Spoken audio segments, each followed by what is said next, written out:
ASMR Who, and I just watched Wish World,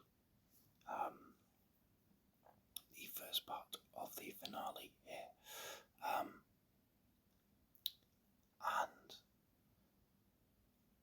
I thought it was good.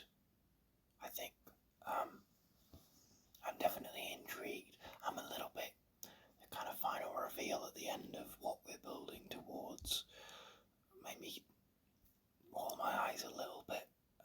We'll get to that. I really liked the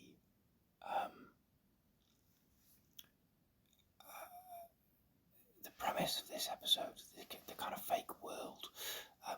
But I liked it because it's a premise that we've seen before,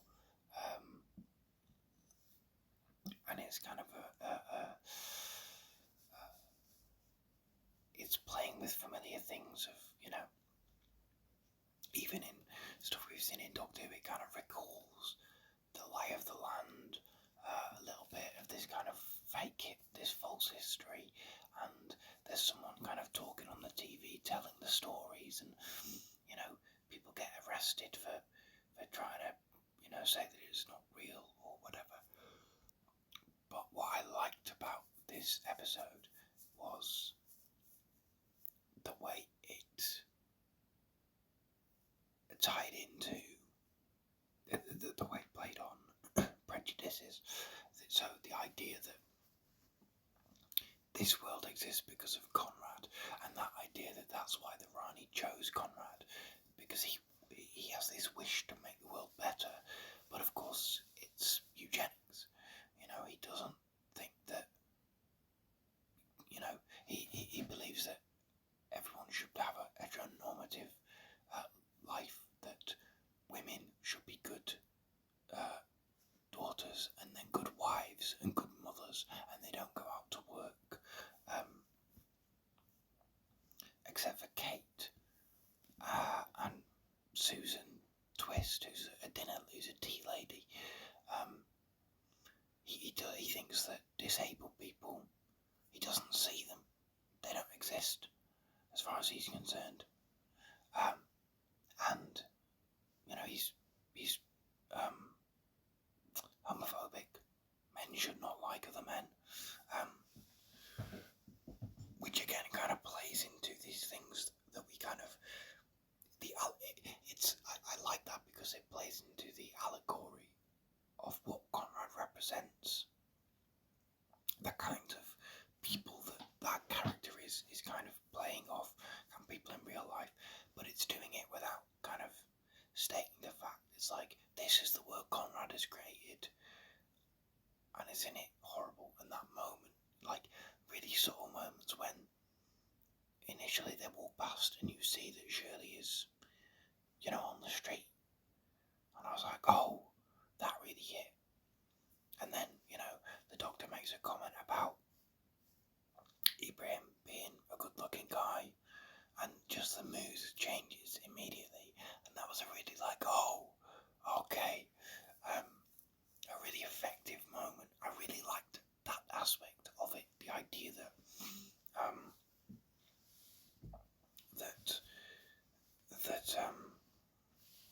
that is why the world is not just like it's a made up world and these are the kind of it's not like it's kind of a bit like Don't Worry Darling, but it's less arbitrary. There is reasons for the world to be the way that it is, and it's because this one guy has decided, and like he says, sometimes he just forgets and South Africa will flood, and obviously it's never going to be the UK or the quote unquote white countries that will flood. Not to say that South Africa is no white population, or that the UK is no non-white population, but to kind of use a rhetoric that sort of a character would probably consider, I don't think that's a coincidence. I could have done without the book he reads being so clearly designed after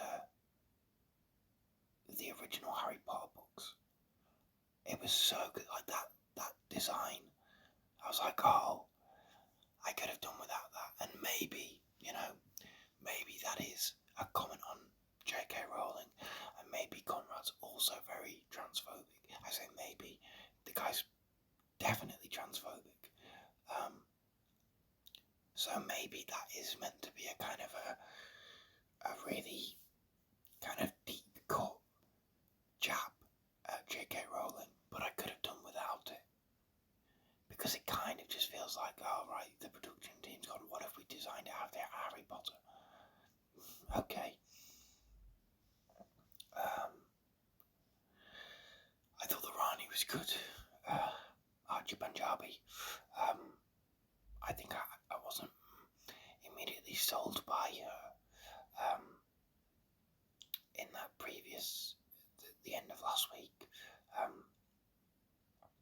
But I thought she was good in this. I think she channels a kind of energy that Kate O'Mara had. And I like the fact that she's not trying to kill everyone. She says as much, all the villains you faced want death, but I want life. And I like the fact that she wanted the Doctor in there so that she could then bring about his stout to break the world, but she's also not going to have him involved. She's going to trap him out and then let him die so that he can't interfere with her plans. Just like smart planning. Obviously he's going to win next week, but I thought she was a good villain. I thought Mrs. Flood was an interesting presence. She's clearly got a bit of resentment towards this new Rani. So are we going to see her kind of turn on the Rani maybe? I think that might be the turn. That might be the thing that kind of, is Mrs. Flood going to turn on herself basically to help the Doctor? I think that's a strong possibility. That was the other thing as well about this, the world, the kind of weird elements of it, is that Mel is alone and is not married and has no kids, and so sits alone and wallows, and she's not worth anything. She doesn't get to celebrate. She doesn't get to be part of life and society. All these little things which are really kind of, I think it's really strong writing from Russell. It's the kind of stuff that I expect from Russell. I really want from him. It's a clear sense of his strong viewpoints about the world and diversity in the world and how far we've progressed. And the idea that there are people who want the world to be like this, what we see here, this horror world. I think it's really strong from Russell.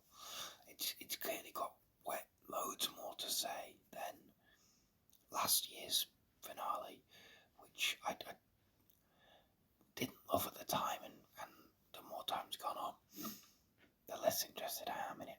I'm a little bit curious as to why Ruby doesn't seem really much affected by the Wish world. Not entirely unaffected. Maybe it's a connection to Conrad. Obviously there's a reason why the disabled community is not affected, because they're not thought about by Conrad.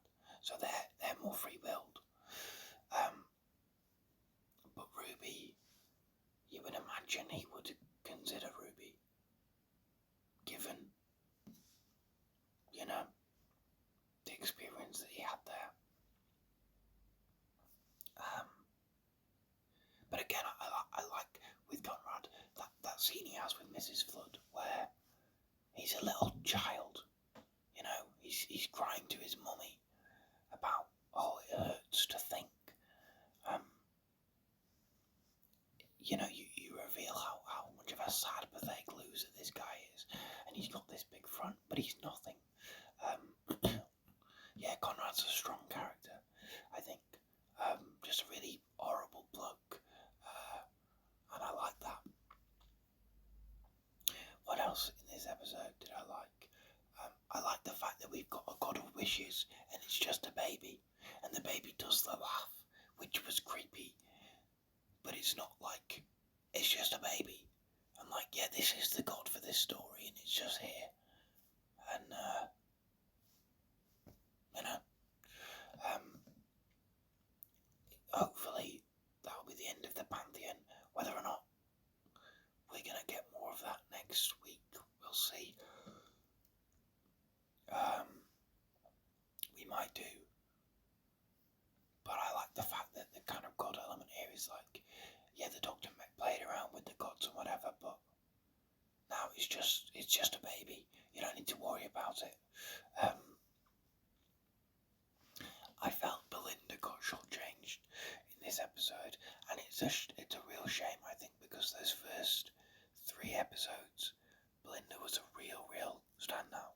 She was a really strong character in Robot Revolution, Lux and The Well. She was proactive. She challenged the Doctor. She was a really great presence. I think Pradhasethu just immediately kind of came in with an energy, and it was like, oh, okay, this is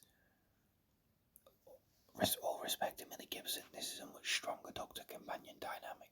I felt, and I think quite a lot of people felt that as well. But in previous weeks, I thought she had enough to do last week, but she was a little shortchanged in the story in the engine. Obviously, barely appears in Lucky Day, and then in this one as well is kind of doesn't really get much at all, and then vanishes at the end, and presumably she'll be around next week. But I hope we get much more for her to do, because yeah, I think she started off so strong, and she's got. We need a really good ending for Belinda, I feel, because at the moment she's just sort of there. She doesn't feel as active in the story, and I understand. Obviously, that's kind of the point with this episode, that Belinda and the Doctor are kind of in the wish world, and they're affected, and they are these characters, and they have their doubts, but they're not really. They just exist in the world. But it felt like the Doctor got a little bit more of that than Belinda did. So yeah, I'm really hoping for some good stuff with her next week. Rogue, I did not expect to see him pop back up. I didn't think the compositing of where he was brilliant, but nice to see him again. Nice to get a kind of follow back on that. Are we gonna see him next week? I think so. Yeah, I think we're gonna get him. We're gonna get Susan. Maybe other characters we don't know yet. And of course, there's all reveal at the end of this story, the end of this episode, that what the Rani is trying to get to, for whatever reason, is Omega. Again, another one of those big bad Doctor Who villains from the classic era, who, people have been like, you bring Omega back, and now we're gonna get Omega again. Why the Rani wants Omega, I'm not entirely sure what reason she has to do anything with him. There's no explanation there yet. Hopefully we'll get that next week. It's a little bit annoying. I think I said last week that we now knew who the villain was for the finale, and we were going into the 2-part finale knowing the villain, and it wasn't going to be a case of ending part 1 with a reveal of the big villain. And we've done that again. And we don't even get to see Omega at all, we just hear him. So,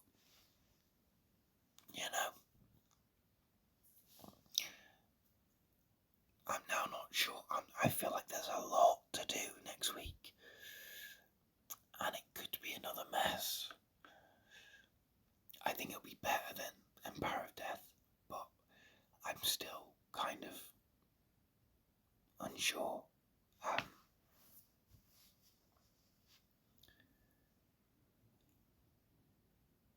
We got Dimensions in Time Clip as well, right?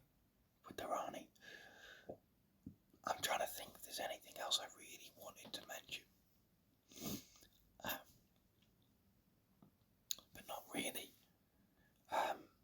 I thought that this was a fairly strong hook, to be fair. I thought that the Rani was a decent presence.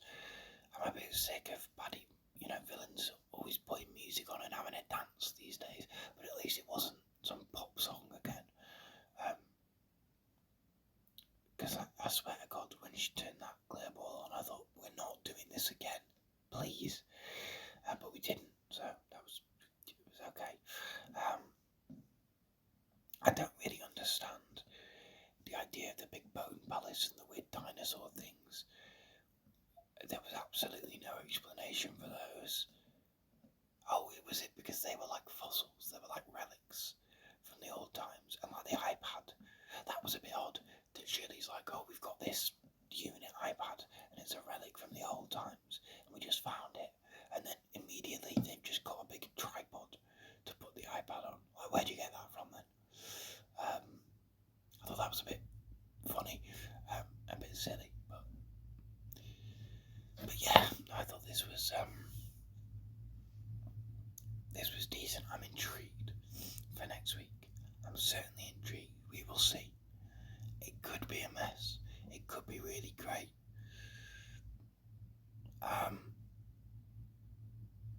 Yeah. Well, we will see. I think there's lots of faces that are going to show up. There's also this thing that was sort of mentioned in this as well, that Poppy is real, and that means something. So yeah, we will see. We will certainly see. But this was a much stronger part 1 than The Legend of Ruby Sunday. I felt it just had a more. Whereas that episode wasn't. It did mostly nothing for 40 minutes. I felt just a load of milling about, and then a big reveal at the end, and then the story starts.